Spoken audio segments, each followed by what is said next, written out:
Welcome back to another episode of Podcast and Chill. I'm Leo, and I'm excited to talk about today's topic. Hi everyone, I'm Gwen. It's great to be here again, ready to share some thoughts with you all. Do you know why today's episode is going to be great? Let me guess, because you're hosting it? Exactly. Because we're talking about something very important, overcoming the fear of speaking English.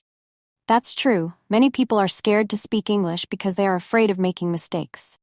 I used to feel the same way, but then I realized even superheroes make mistakes. Are you saying you're a superhero, Leo? Well, my mom says I am. That's sweet, Leo. But seriously, making mistakes is a natural part of learning. Absolutely. And today, we're going to help our listeners turn their fear into motivation. Ready, Gwen? Ready as always, Leo. Let's get started. Gwen, why do you think people are so afraid of making mistakes when speaking English? Well, Leo, it's common. People worry that mistakes will make them look silly. That's true. I remember when I started learning English, I was scared of saying something wrong. Exactly. This fear can stop people from practicing, which is the best way to improve. So how can we help our listeners overcome this fear? First, understand that making mistakes is normal. No one speaks perfectly from the start. Right. Even babies make mistakes when they're learning to talk. Imagine if they stop trying. Good point, Leo. Mistakes are helpful because they show us where to get better. You know what? Sometimes making a mistake can be funny and make learning more fun.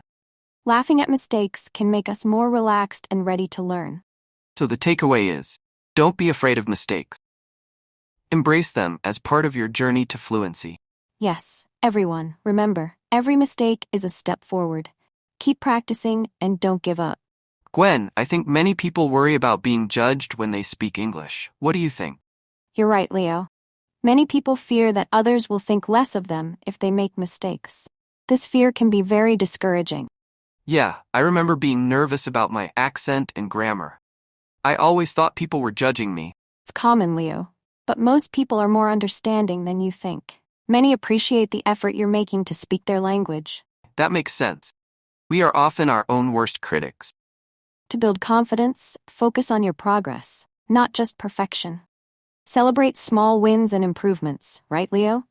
Also, surrounding yourself with supportive people helps. They provide positive feedback and encouragement.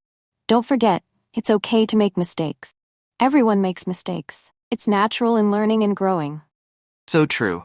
Speaking another language is a skill. And like any skill, it takes time and practice to improve. The more you practice, the more confident you become. Keep pushing yourself and don't let fear of judgment hold you back. Gwen, another challenge is the lack of opportunity to practice speaking English. What do you think? You're right, Leo.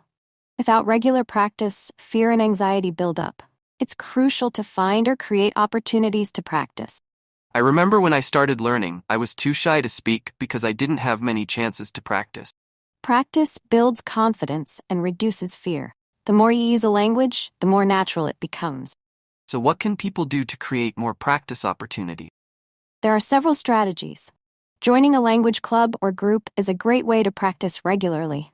You can also find language exchange partners. I've heard of language exchange apps where you can talk to native speakers. Yes, those apps are useful. They allow you to practice speaking with native speakers from all over the world. What about online communities? Are they helpful too? Definitely. Online communities and forums provide a supportive environment where you can practice writing and speaking in English. Another good way is to practice with friends or family members who are also learning English. Great point, Leo. Practicing with people you know makes you feel more comfortable and less anxious. So the key is to keep looking for opportunities to practice, right? Absolutely. Don't wait for opportunities. Create them. Gwen, I've noticed many people feel pressure to speak perfect English. Why do you think that is? It's common, Leo. Many people think they must speak perfectly to be understood or respected. This pressure can make speaking harder. That makes sense. When I started learning, I was so worried about making mistakes that I became more nervous. The fear of not being perfect can hold us back. It's important to remember that mistakes are natural when learning. So what can we do to reduce this pressure and set realistic goals? One good way is to focus on progress, not perfection. Celebrate small victories and improvements instead of expecting perfection from the start. I like that idea. Maybe we can break down our goals into smaller, manageable steps. Absolutely, Leo. Setting small goals helps build confidence. For example, start with short conversations or practice specific phrases. I practiced ordering food in English at restaurants. It was a small goal, but it helped me feel comfortable speaking. That's a great example. Real-life practice in small situations is very helpful, and we should be kind to ourselves when we make mistakes, right? Definitely. Self-kindness is key. Remind yourself that everyone makes mistakes and that each one is a chance to learn. Thanks, Leo. That really helps put things into perspective. You're welcome, Gwen. Remember, the goal is communication, not perfection. Keep practicing and you'll improve. Leo, shyness can really make the fear of speaking English even worse. Don't you think? That's right, Gwen. When you're shy, it's easy to worry about being judged or making mistakes, which can make speaking harder. So how can we overcome this shyness? Any tips? One way is to start small. Practice speaking in low-pressure situations, like with close friends or family. That makes sense. I practiced English with my cousin. It was less scary because I knew he wouldn't judge me. Exactly, Gwen. Another tip is to prepare in advance. Knowing what you want to say can make you feel more confident. I often write down key phrases or sentences before a conversation. It helps me feel more prepared. That's a great idea. Also, remember to breathe and take your time.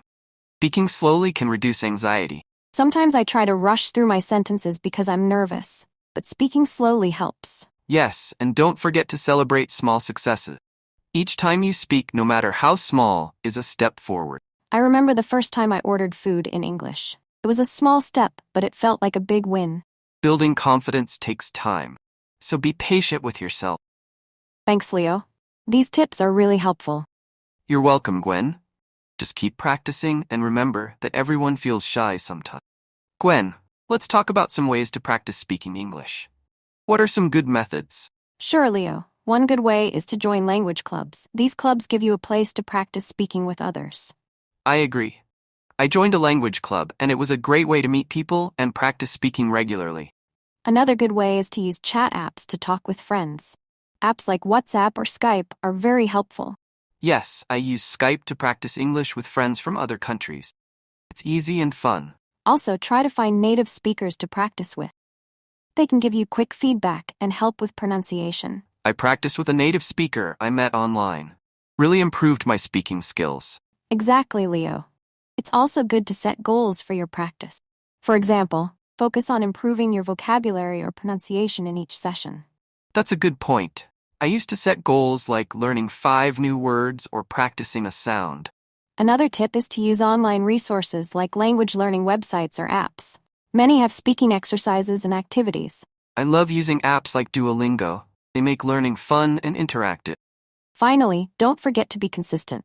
Practice regularly, even if it's just for a few minutes each day. Consistency is key. Absolutely. I practice English every day, even if it's just for a short time. That's great, Leo. With these ways, anyone can improve their speaking skills and become more confident. Thanks for the tips, Gwen. I'm sure our listeners will find them very helpful. Absolutely, Leo. Celebrating small successes builds self-esteem and confidence. It's a great way to stay motivated. Yes, like when you complete a simple sentence. That's worth celebrating, right? Even small achievements, like saying a new word correctly or having a short conversation, should be noticed. So how can we celebrate these small successes? Any ideas? One way is to keep a journal of your progress. Write down every new word you learn and every conversation you have. That's a great idea. It's like keeping a record of your achievements. Yes, and you can reward yourself. Maybe treat yourself to something nice when you reach a goal. I love that. It's like giving yourself a pat on the back for a job well done. And don't forget to share your successes with friends and family. They can give more encouragement and support. Let's keep celebrating our progress and stay motivated. Well, Gwen, I think we've covered some great points today. It's been a great session, and I hope our listeners feel inspired and motivated.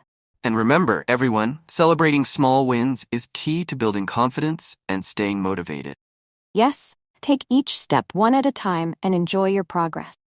We love hearing your stories and successes, so please share them with us on our social media or in the comments below.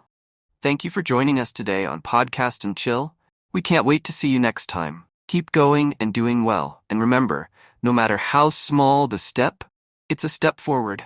Celebrate each one. Until next time, stay happy and keep learning. Goodbye, everyone.